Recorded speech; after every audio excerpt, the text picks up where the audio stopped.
Hey everyone, welcome to this week's edition of Drawbridge Finance. My name's Levi Woods, and this week we're going to go over a real world scenario of a friend of mine recently got a bonus at work for $5,500, and which happens to be the same amount that he owes on his car loan from a couple years ago.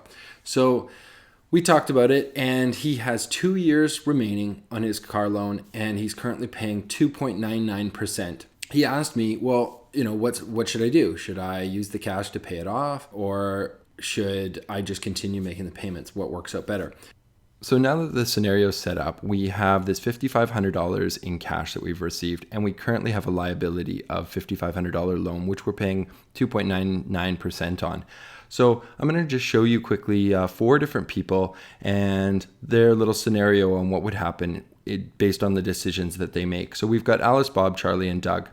So let's start with Doug. Doug is really lazy, and Doug does nothing. So he keeps the $5,500 in cash, and he continues to make regular loan payments from that cash. So his monthly payment is $236. So next, let's look at Charlie.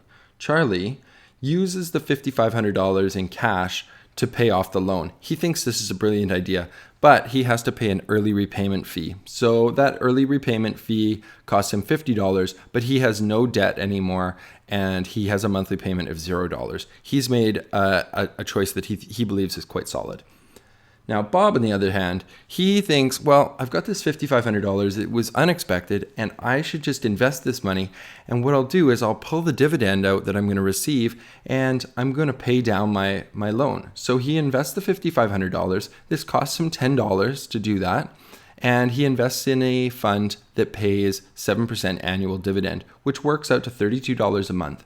He withdraws that $32 and reduces his loan payment from his monthly cash payment, which means that each month he is now paying only $204 in cash, and this $32 payment is coming from his dividend from his investments.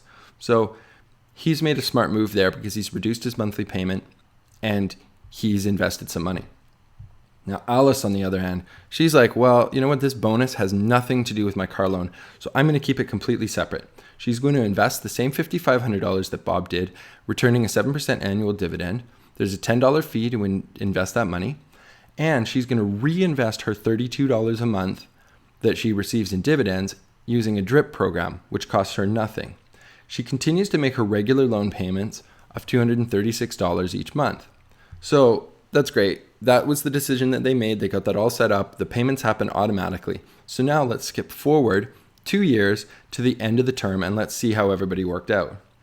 So now Doug, his $5,500 ran out before the end of the term. Because of the 2.9% that he was paying in interest, he ended up paying a little bit more than the $5,500, and so he was down a total of $172 was his actual return on investment after 2 years. Now, Charlie, on the other hand, he thought he had made a really good decision, but when we actually do the math on it, his $5,500 cost him an extra $50 to pay the fee. So although he had no payments to make, his net loss was minus $50 after the 2-year term. Now, Bob, on the other hand, he paid out his reduced payment of $204 a month, and so the cash that he put out was $4,904. But he generated an investment that was worth $54.90, so that you'll notice that that's the same amount that he originally invested, because the dividends he was taking off each month. So he was using those dividends and not reinvesting them. So his net profit for the 2-year term was $586. A pretty nice return on $5,500. So now let's look at Alice. She had taken her dividends and reinvested them. So her cash is down a little bit more than Bob's is. She has paid out $5,672 in cash, but her investments are currently worth $6,312. This results in a return on investment net profit of $640. So now you look at this and you think, well, Bob got the better deal of this. He had a reduced payment, $32 a month, and in the end, he was only a couple dollars short. This is like a $54 difference at the end. But let's take this one step further. This investment value of $54.90 of Bob's is going to continue to pay $32.03 every month, which works out to $1.03 a day.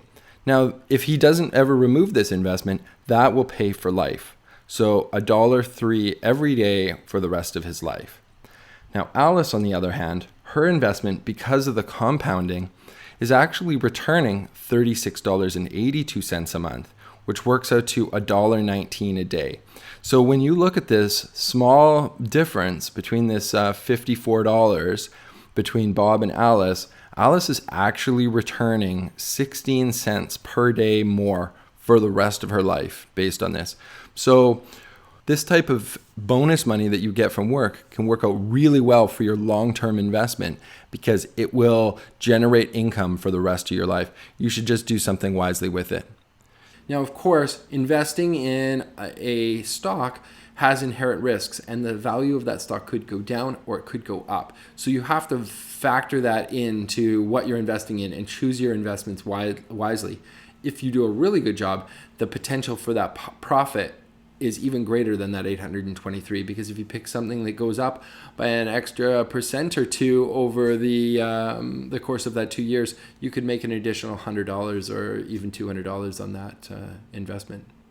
That's it for this week's tip. Thank you so much. See you soon. I will see you next week with another financial tip from Drawbridge Finance. Thanks for watching.